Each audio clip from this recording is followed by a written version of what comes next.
Hi, and thanks for joining me today.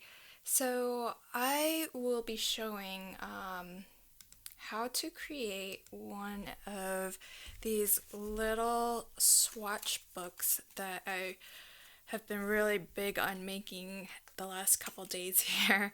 Um, I had the idea to use this Tonic Studios die set. It's the Legacy Keeper Creator die set, and it's meant to create these sort of wallet size folios, which is really cute. The die set is huge. It actually does require a large platform die cutting machine, which I actually don't have one. But I bought the die set anyways because it comes with 32 dies, and outside of the one really large die that will cut the main piece to make this wallet, the rest of the dies will fit into a standard size die cutting machine very easily. And there are just so many ways to combine the different dies that come in this set that I figured I'd find a use for it eventually. And now I have. So I've been making these little swatch books, and this was the first one that I made for my rose quartz paper pad. And what I found myself feeling was I was feeling a little bit precious about the paper, and I didn't want to use it all up. This wasn't a super expensive paper pad, but it was really nice, and I had made several projects with it that I really loved, but made them as gifts, so gave them away. And I was starting to feel like, oh, I kind of want to save one of each sheet just so that I have it just in case, and I can always kind of remember what it looked like and stuff. I know that's so weird, but I found myself feeling that way, and then I had the idea to create a swatch book so that I can save just like a little sample of each page design, and now I can sort of feel free to use up the rest of the paper pad so that I don't end up hoarding and collecting the papers, which I knew I was just very close to being in danger of doing. I just knew it was gonna happen. So I'm so glad that I started to like create these, because now I can feel like, oh, okay, I've got myself a little bit of a keepsake, and now I can go ahead and use up the rest of the paper.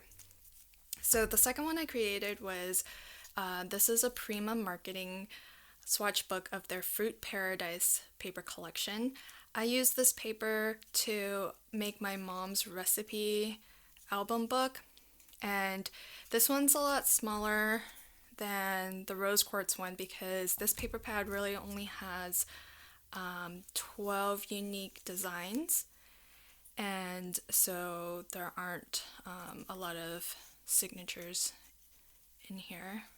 But the paper is beautiful, and in these books I also I swatch each of the designs, but I also include just a sheet signature that has the paper cut out, and it's not mounted on anything. So this is mounted on a page base. This is the cardstock by itself. That way I can actually feel how thick this paper is. And these books are going to come in handy for me later because I still have a lot of these papers left, but the next time I have a project or a card that I want to make for somebody, I can easily pull out my swatch books and see what I have and pick my papers out without having to kind of rummage through all of my paper pads and cardstock. Similarly, I'm swatching all of my solid cardstocks as well. And so this way I can, if I have a project, let's say I'm working on this Fruit Paradise and I'm using this paper and I want to find like a nice indigo blue or something to match that, I can whip out my swatch book and then right away I can see, oh, those two would go nice together. What is this? And then right in the back it says what it is. And I have this binding system is a little bit different because these aren't mounted onto a page base. Mostly because I want to be able to feel the thickness of each page, each type of cardstock, and so I wanted to preserve that ability. And so on the back, for a lot of the cardstocks that I own, I've bought them sort of in those value packs that have multicolor papers in them, but some papers I have been getting as part of card kits. And so with those, usually you only get, maybe a handful of sheets. And so I've been noting down, and I know that part of me was like, oh, I only have one sheet. Do I really want to swatch it? But I really do, because if I do love that paper, I want to know what it is so that I can order it again if I wanted to use it on a different project. So I think these swatch books are going to come in handy, and in my card making and my album making, they're just going to make it so much easier for me to kind of find the right color of things and pick out the right papers for whatever project it is I'm working on. And in the case of these designer papers, it's sort of a little keepsake that I can keep and sort of look at and remember the paper because most of the time when I make stuff, I'm giving them away as gifts. And so it is kind of nice every once in a while to make something for yourself. And now I can feel free to finish up using all of the paper, and I don't have to feel like, oh, I kind of want to save a little just so that I have it. So I've really enjoyed this. It serves so many functions for me. And so what I'm going to do in this video is actually show you how to make one. So this is the paper pad that I am swatching, and I found this, I've already cut into it because I've sort of prepped everything already. I found this paper pad on Amazon, and I think it's from China. It's not a notable brand that I've heard of, and it's an 8x8, which worked out really nicely for swatching purposes because I actually have not used this for a project, and I don't have a specific project in mind for it either, so that's why I went ahead and swatched it.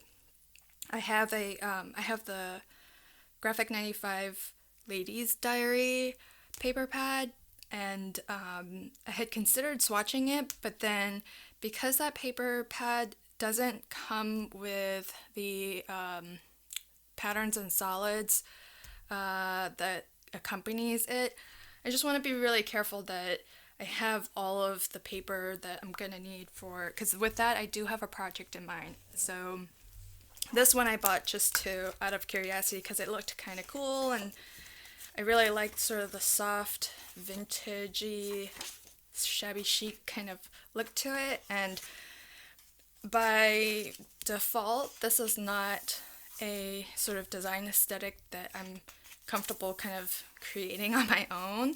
And so I got the paper collection because I wanted to just try it out and kind of see how they put stuff together, and then maybe learn and grow as a maker.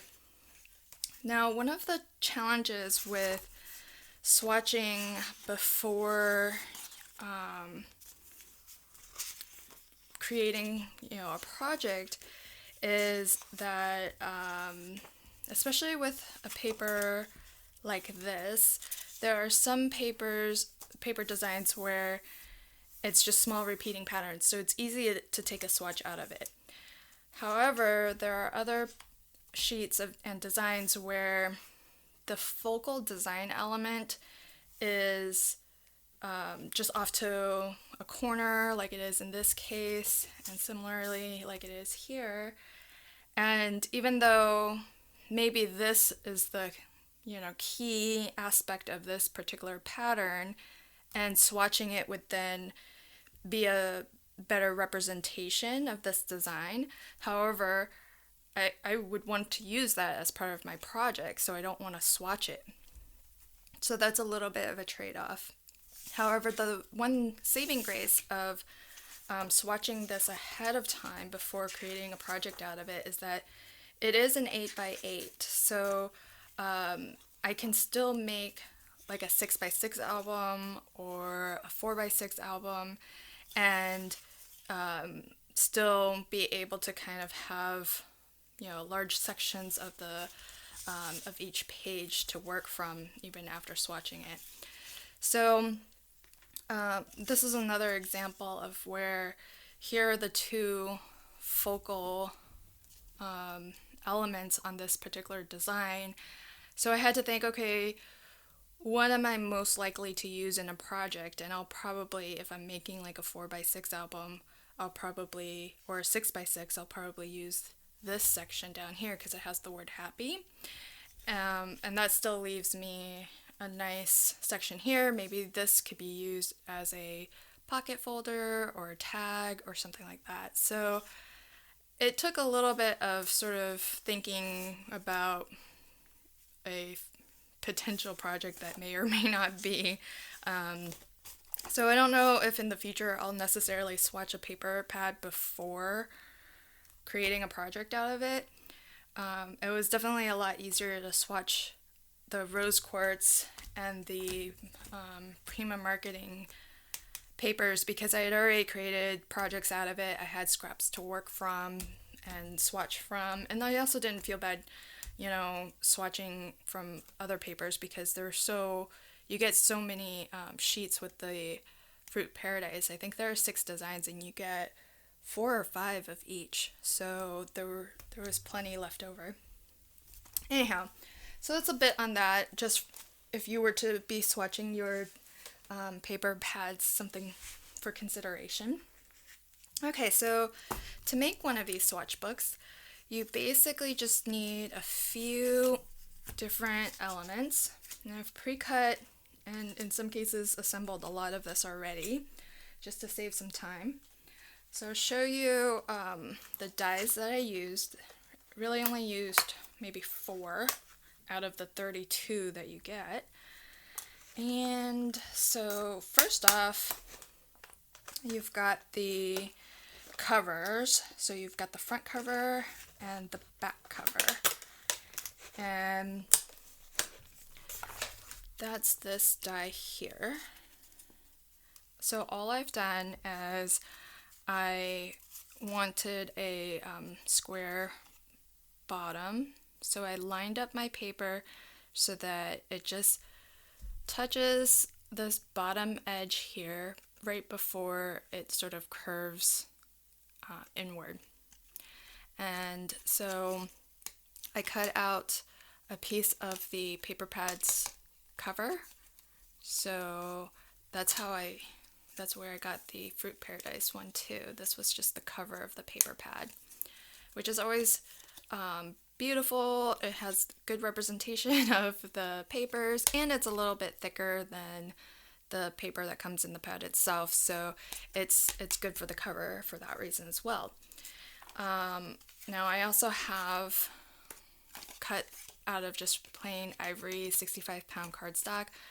This will be the back of the front cover, and then using the same die, I cut just from some scraps here, 65-pound ivory, 2 pieces for the back cover, the outside back cover and the inside back cover. So these are my cover pieces, all from this one die. The pages are actually smaller than the cover, and that's so that everything fits in neatly. If you wanted, you could actually use the same die for your pages too. Now in the die set, there are 2 dies that come in this smaller size, and you can see Tonic Studios, they're so fantastic. They really have great designers because these dies all fit and coordinate within each other so well. So these frames are so that you can cut, matted layers for your wallet folio, and so they fit very neatly within each other. But in my case, I used, there are only two in the smaller size, and there are actually three in the larger with different borders. That's what I love about Tonic Studios because they give you so many different design options.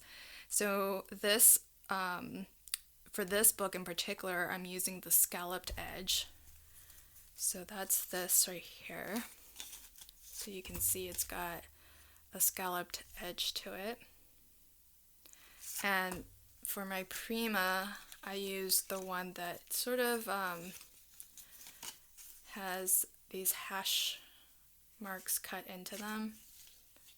It's hard to see. How about this one? So you can see those little lines cut into them. Kind of reminds me of pastry. So there are two different designs on these smaller die that I use for my pages. And this dotted one works perfectly because the next die that I use is this one. And that's what I use to cut out the front flap here. So it gives you this shape. I also use it for the bottom, the binding. So it's easiest to see on this white one. So I just take one of these, score and fold it, and then just wrap it from the back to the spine and then to the front. So this is my spine piece that holds the binding. So there's actually, let's see, I think 4 pieces is what we will end up needing. Just depends. I also have this piece that I might use, and this one is actually cut out of another die. It's that shape right there.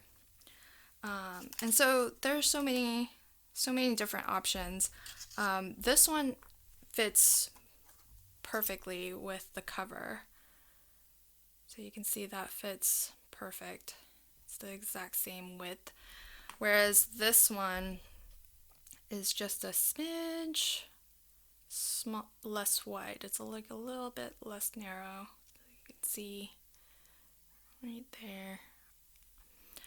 So I'll probably stick with just using this one, but that's definitely an option too. It's because it's not off by that much.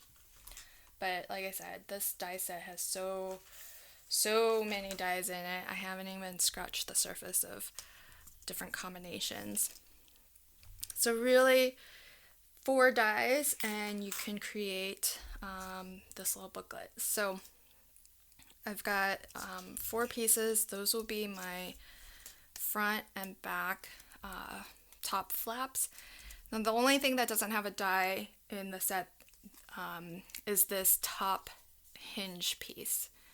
So this piece is the only one I had to sort of hand cut myself, and the dimensions for it will differ depending on how thick of a book you're creating. So you can see my rose quartz paper pad is probably twice as thick as the Fruit Paradise one. So this is very adjustable system because basically I'll show you how I determine how thick of a gusset I need for the spine. So I just hold all of my papers together, all of the pages plus the covers, front and back, and then I just hold this die cut up and I just figure out, okay, how, and it's convenient that it has the little dots because then you can figure out relative to the dots where you need to score and fold. So in this case, this piece is actually 1.5 inches this way, and so this, I believe I scored at every 1/2 inch. and so that'll give you the spine piece for the binding. So that's what this is right here.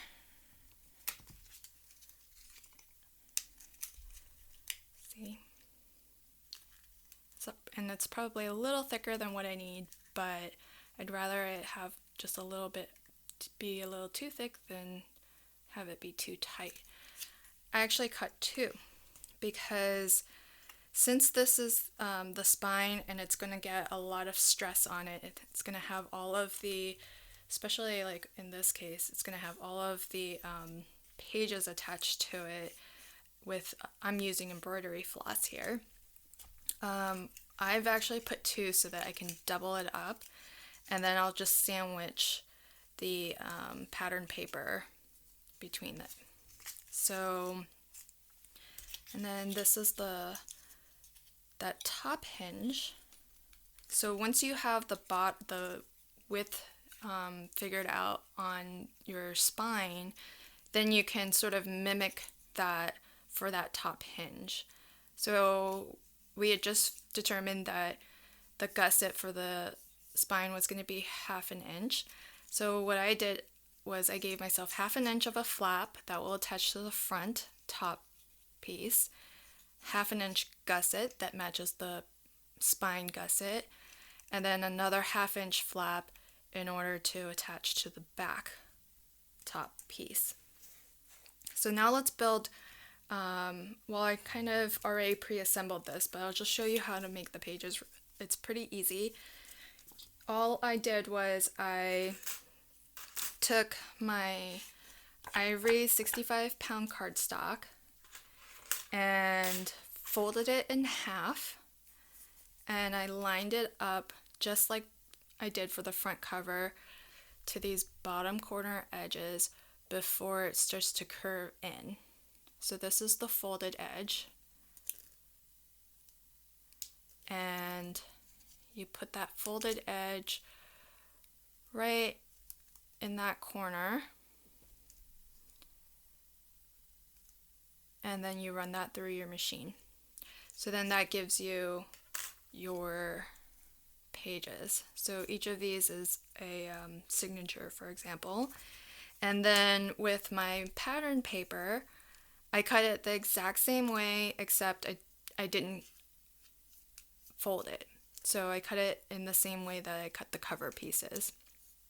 And this is really, if you cut for the pages a 2 by 4 inch swatch, that's sufficient for you to cut these pages out without a lot of waste, but also without having to be super, it still gives you a little bit of flexibility when you line up your die. It's not that hard to do, so because there's still a little bit of edge all around all 4 sides. So I just used my ATG gun to attach the designer paper onto the page base, and that was that made really quick work of it. And since it's just paper on paper, there's no, nothing interactive about it. There's no folds in it. There's not a high stress point. The ATG adhesive is perfect for that. So I've got all of my signatures, and now we're ready to put the book together. So the first thing I'm going to do is actually put the outer cover together. So I've got my 2 spine pieces, and what I've done actually is I've cut, scored and folded the inside spine to be slightly more narrow than the outer spine, because it has to rest inside of the outer spine. So you don't want the 2 score lines to be right on top of each other, because it won't bend as easily. So you can see that it's a little off because once it's folded, that inside one is sticking out a little bit. And I'm okay with that in the sense, once it's in the book, that's fine. But just something to, and it's like a hair more narrow. It's not a super huge difference. in size, but it makes a big difference in terms of functionality and being able to kind of open your front covers easily. Now the glue that I'll be using is Lineco's pH neutral glue. It's used a lot by bookbinders, so I figure it's going to be a pretty strong glue. I haven't made one of these. This is kind of the first time I'm making these, so I don't know how well this glue is going to be at holding everything together and whether it'll stand the test of time, but it is a nice liquid adhesive and it feels pretty strong to me so far. I've enjoyed using it, and it's not all that expensive either. So they come in, I buy it in a larger bottle because usually when you buy larger bottles it's a little bit more cost effective, and then I just decant it into these small bottles. Alright, so I'm gonna take my outer spine piece and I'm just gonna run some glue on the flap.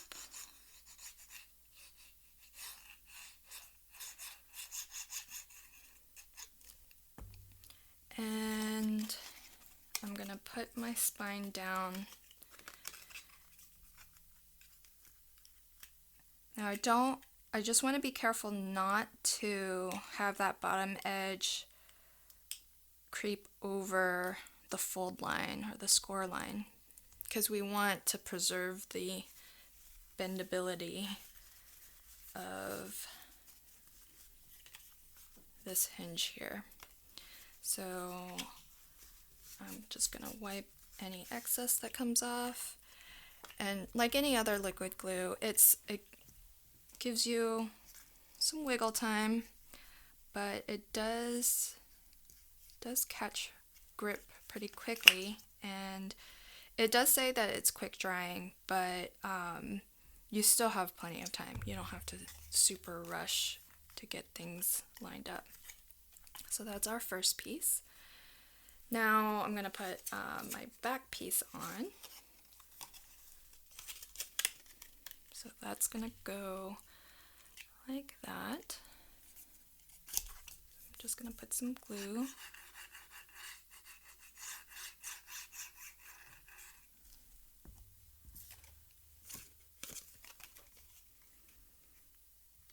And so I'm going to line up this edge right up to the fold, but not being careful not to cross over it. And I'm just going to fold it down completely and make sure everything's lined up on both sides.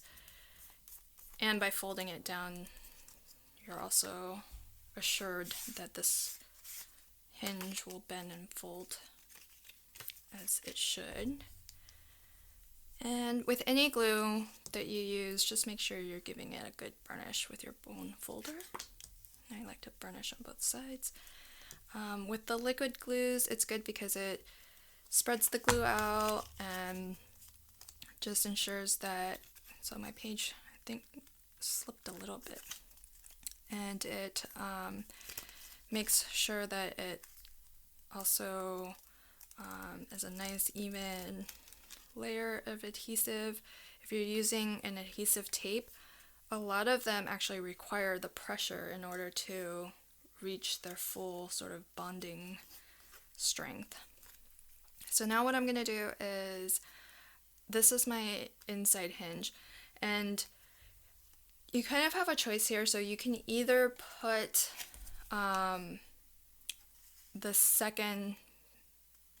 the inside front cover and inside back cover on first, if you like the look of having this decorative element showing, or you can sandwich that piece between the inside and the outside covers so that this edge here doesn't show.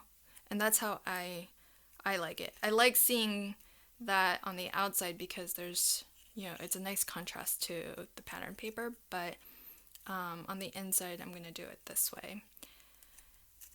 Structurally, I'm not sure if it makes a difference, but aesthetically that's what I'm going to choose to do. So for this inside spine piece, I'm just going to put glue everywhere and try to get close to the edges.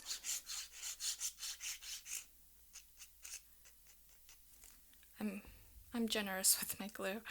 I think for the spine, it's important to be generous with your glue because this is such an important piece of the book and it gets so much stress. There's a lot that's going to get attached to it.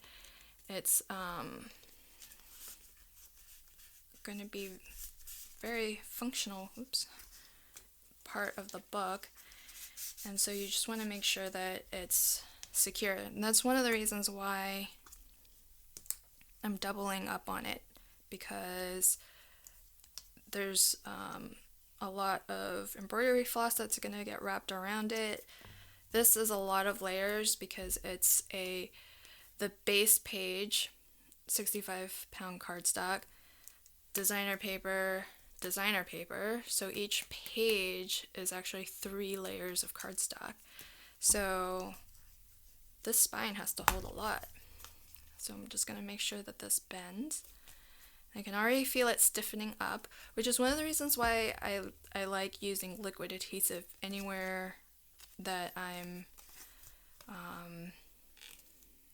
creating sort of a more structural element to a book, because the liquid adhesive will actually stiffen up the paper a little bit because it does get absorbed into the paper, and so that will just give it just that little bit of extra stability as well. So there we go. Alright, so now we've got the spine in, and so we'll create the top flap. I'm gonna just take, this is just another piece of scrap, and it's okay that there's something printed on the back of that because it's gonna get adhered to the back, so it won't matter. In the case of the rose quartz, this was a 12 by 12 pad, so I was actually able to cut the back cover from that as well. And I could have done that for the Prima one, but for my mom's recipe book, I had actually printed right onto my ivory cardstock this scripty pattern, and so I just wanted to, even though it's not technically part of this paper pad, it's part of that project, and so I thought this would be a fun way to sort of commemorate that project. And I still have a lot of that scrap, so I'm trying to use it up. Okay, so we've got the back top flap. Now I'm going to attach my hinge to it.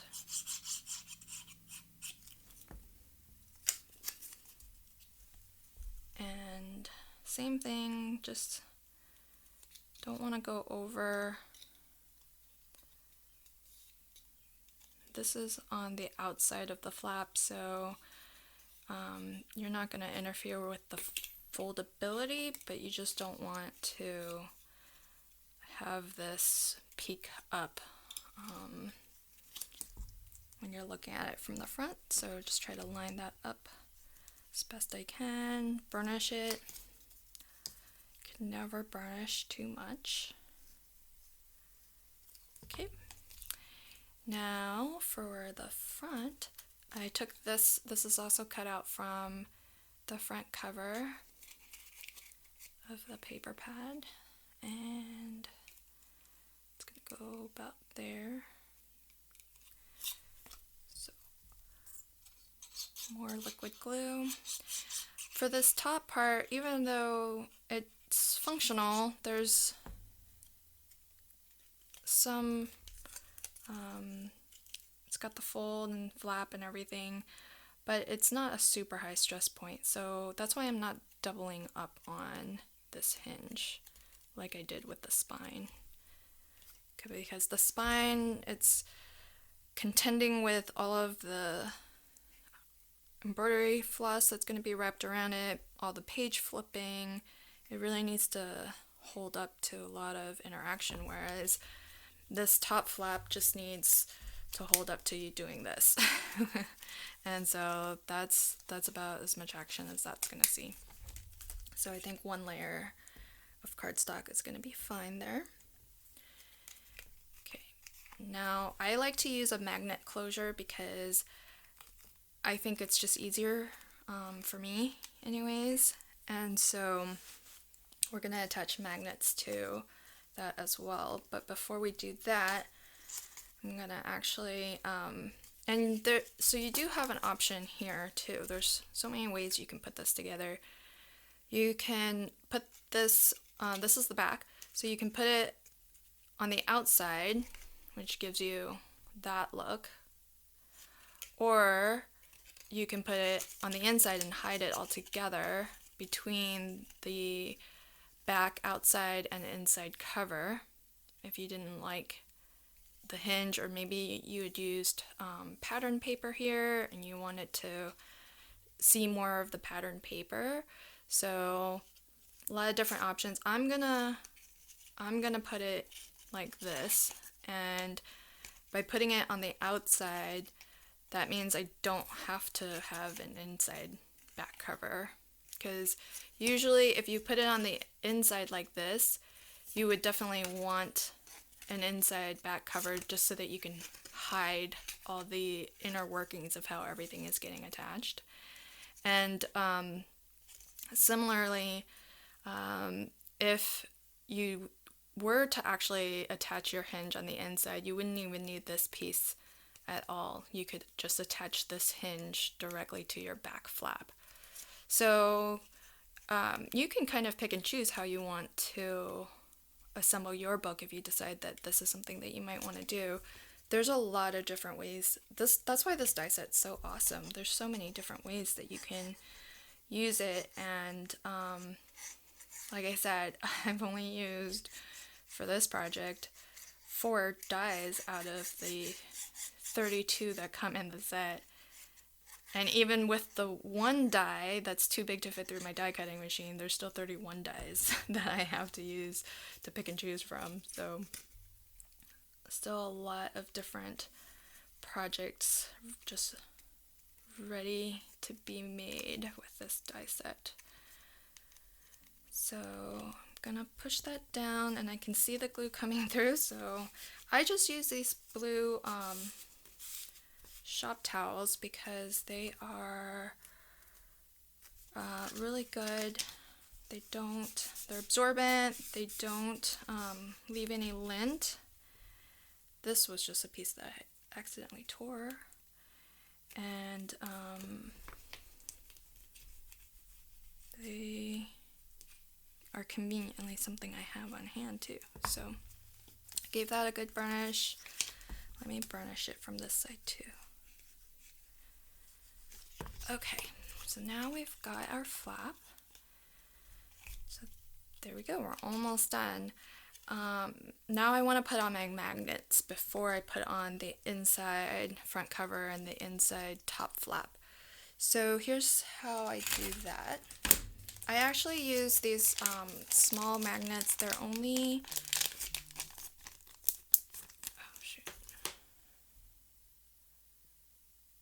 they're only 6 millimeters in diameter and 1 millimeter thick. So super cute and perfect for this size project. For what I found for larger albums though is that, especially if you're using them somewhere where there's a lot of layers of cardstock that between the two magnets, they aren't the strongest. So I've ordered more. I've ordered the larger ones in the 10 millimeter size, and I'm gonna see how those work out on my next projects. But for these, it's so small and it's really only gonna go through a couple layers, so I think it'll be just fine. To attach them though, I'm using Beacon 3-in-1 glue, and same thing as my other glue. I buy it in a larger bottle and then I just decant it into this small one because it's got the nice small fine tip, and then plus I think that the glue will last longer because I don't go through this very quickly. So by not opening and closing the main bottle, I'm hoping that it lasts longer. So 3-in-1 Beacon is really strong glue, and it works for even surfaces that are not porous, so that's why I'm using it on my magnet. But when I do this, I also like to put some tape over it just to hold it in there. Make sure that stays put while the beacon is drying. And so now we have to match up its pair. And so what you want to do is you want to line up your front cover with this score line right at that top fold. That gives you the maximum thickness, because if you squish this down and then you kind of push this down, you might not get a nice, like my rose quartz one, a nice even thickness to your book. So all I do is I hold on, push my cover right into this top fold here, and I line that up, and then oops, I didn't prepare my other magnet. There that is.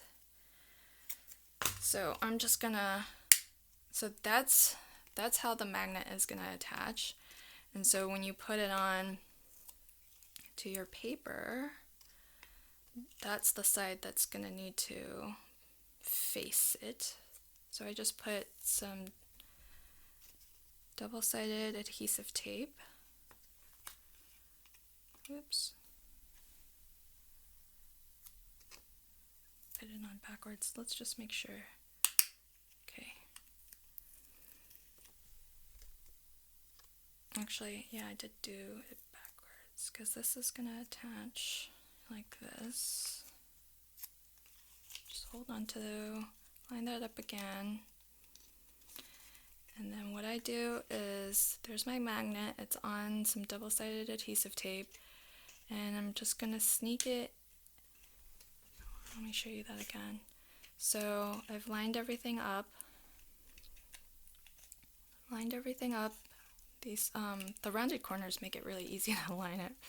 So I'm just gonna hold it tightly on one side with my left hand, and then I'm going to kind of open this up and slip my magnet, which is attached to some double-sided adhesive here. Once you slip it in, it's gonna find the magnet. They're gonna attract each other, so you can see it. It's stuck right there where it needs to be. You can still have a little bit of wiggle room if you need to like line up the top piece with the cover. But once everything looks good, the magnets are attracted, so you know the magnets are in the right spot. And so now you can just stick your fingers in and just press down on this adhesive tape. And that's gonna secure this magnet. So now that the magnets are both in place, we can put our inside pieces to cover up the magnet, and so our inside cover pieces and top flat piece will cover up sort of the hinge mechanics here, and it's going to cover up the magnet too. So again, over top the magnet, I'm just going to put some more Beacon 3-in-1 glue. Just a little dollop. And for the rest of the flap, I'll just use my regular liquid adhesive. Again, this is really just a decorative paper on paper piece. There's no stress points. It's not a structural piece, so you could use anything here. It won't matter.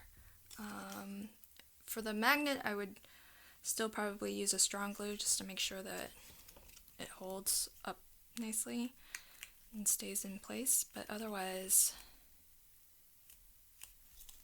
you can use anything.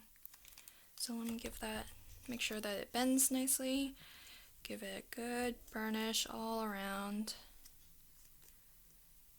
I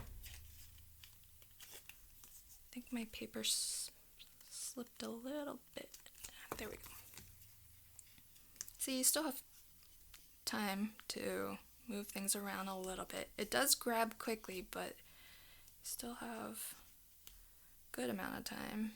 And I make sure I'm burnishing gently on the magnet because I don't want to kind of create like a indentation where the magnet is. So I don't want to burnish too rough around it. Okay, and then we're gonna put the inside front cover piece on like that. So same thing, just take off the paper liner, a little bit of 3-in-1 right on the magnet, and then I've got my Lineco pH neutral glue. I just want to make sure I get the edges really well covered. Because again, this is just a decorative. You could use your tape runner here. You could use. I try to use score tape sparingly. I really only use it for spines and structural elements because it is on the more expensive side. But this liquid adhesive I find is pretty economical, so I don't mind being generous with it. And it's adds strength to your paper too, because and any liquid glue would. So I think that's a double win. Oops, keep moving it. Okay, I think that's about straight. There we go. That's perfect. Okay, so just feeling where the magnet is. I want to make sure burnish. Definitely burnish the edges really well. Burnish the top of the magnet. And so far, I haven't found any buckling with this glue. It dries, doesn't warp the paper at all. It's just really nice overall. I have no complaints about it. I just haven't been using it for very long, so I don't know in terms of durability how it will hold up over the years. But so far, I'm loving it. So that's the cover of our book, all done. We even have a couple pieces to spare. Okay, so now we've got to put our pages in. So all I do there is I just have some embroidery floss, and what I do is I get a nice long length of it, and more than hoping that I'll need, but if you want to be certain, you can just count. Let's see, I've got 5 signatures, so I just want to wrap this around 5 times. So 1, 2, 3, we can be sloppy, it's just an estimate, 4, 5. So that's going to be plenty. But what I like to do is I like to actually double up on my embroidery floss because it's thin. I mean, it's not like twine. Twine's thicker than this. So I just want to make sure that this is going to really hold the pages in there. So I just double it up and cut it off. Okay, so there's that. Way longer than what I will probably need. So it's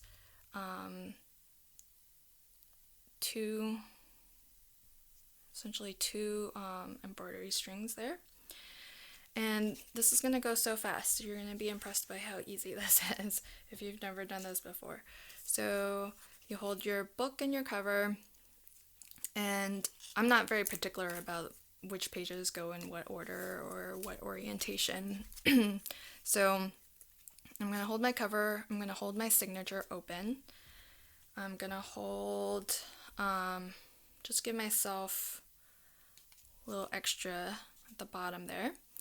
And then I'm going to start wrapping. So I'm going to wrap the embroidery floss right in between the signature and fold the signature close.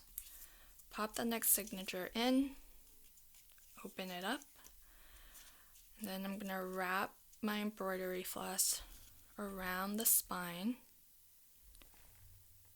over the top, and right in between the signature. And then I'm going to close. I'm going to wrap it around the outer spine. Oops, I forgot to grab my next signature. Hold that open. Wrap right in between. Close the signature. Wrap around the outer spine. Grab my next signature. Open that up. And then bring my embroidery floss right in between. Close that up. Last signature. Wrap it right around the spine on the outside. Bring it in between the signatures and close. And there you have it. All of your pages are right tucked inside. And so I'm pulling not super tight because I don't want to have the embroidery floss sort of, eat into or like push into the spine, but at the same time I don't want this to be loose. So I just make sure that I can still sort of slide the embroidery floss along the spine if I needed. And that's tight enough to sort of keep the pages from tipping out, but at the same time won't damage your spine. And so there's a lot of ways to tie this. One thing that I've done is, because you've got embroidery floss that ended, this is the end and this is the beginning, and so they're on opposite sides. So you could just tie it and then they'll meet in the middle like that. Or if you want to, you can, what I've done is I just grab my little tool here for weeding. Came with my Cricut. So I just grabbed it to bring this so that they're on the same side. And then now when you tie it, it doesn't cross over to the other side. So that's one thing that you can do. The other thing I've done is I've sort of met them in the middle. So I'll bring one through like that, and sort of at the same spot I'll bring the other. So I'll just hook onto it and bring that. So now they both come up under and meet in the middle. So there's a lot of different ways you can tie this spine, but essentially we're done once we get this knotted. And the nice thing about this binding method is that if you don't like tie this down super tight, you can always undo the knot and add more pages to it if for whatever reason you wanted to. So just leave yourself a little bit of extra embroidery floss if you think that you might be expanding on your book. So for example, with this is a different different binding technique, but same concept where I've just left myself some extra twine because I know that I'll be buying more cardstock. I'm not brand loyal. I always like to kind of discover new brands, and so I actually have a large order of cardstock coming this weekend. So I know that I'm going to be adding more pages to this, and so having this not the knot that I tied here be a little bit loose, allows me to just untie it and then add to it.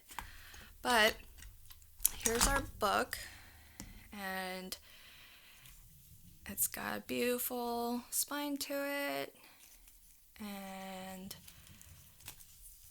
this one has 5 signatures. I love the soft colors in this paper pad, and the quality of the papers are actually pretty good. The only thing is that oddly it's not consistent. So there are some papers in this collection that are thinner. They're more like paper than they are like cardstock, and then there are some that are a pretty decent weight cardstock. So for layering, it's okay in my mind to have those lighter papers, but you couldn't use it as a card base if you were trying to use it for cards. But these are my mini books. So I hope that you've enjoyed this project and that this gives you, if you have this die set, a new way to use this particular die set if you haven't already made a project like this with it. And if you saw this die set and you were curious to try it out but you don't have a large platform die cutting machine, don't shy away from buying it because there are so many dies in this set and only one that requires the larger platform. So there's so much that you can do with this. I haven't even used the Verso dies to cut out these really beautiful patterns into the panels, and there are probably loads other types of projects that I will be definitely trying to explore with this die set because it's just so pretty. And I'm thinking, for just example, I'm thinking these could make for really nice pockets in mini albums too. So there's lots of these Verso dies are going to be so nice in a little mini album. So little pockets and tags. This even has the hole where you can punch out for a tag. So there's a lot of fun to be had with this, and it wasn't that expensive of a die set either. It was less than $10, I think, and I got it, I happened to get it on Amazon, but I think it is an older die set though, so it may be a little bit harder to find, but I did find it on Amazon. So if you see it and you're curious to get it, maybe check there. I don't know if it's still there, but I hope that you enjoyed this. I'll definitely be swatching more paper pads as I get them, and I'm gonna complete this little project of swatching all of my colored cardstock as well. So if you're curious, I can do more videos, just walkthrough style of the different paper pads that I swatch. So let me know in the comments if that's something you would be interested in seeing, and I will try to do a tutorial video of this binding method because it is a little bit different from the one that I just showed you, which uses a page base and these sort of signatures. This one, in a lot of ways, is a lot simpler. So that will probably be my next video. Well, I hope you enjoyed this video, and thanks for joining me. I hope you'll stay tuned for my future videos, and in the meantime, happy crafting.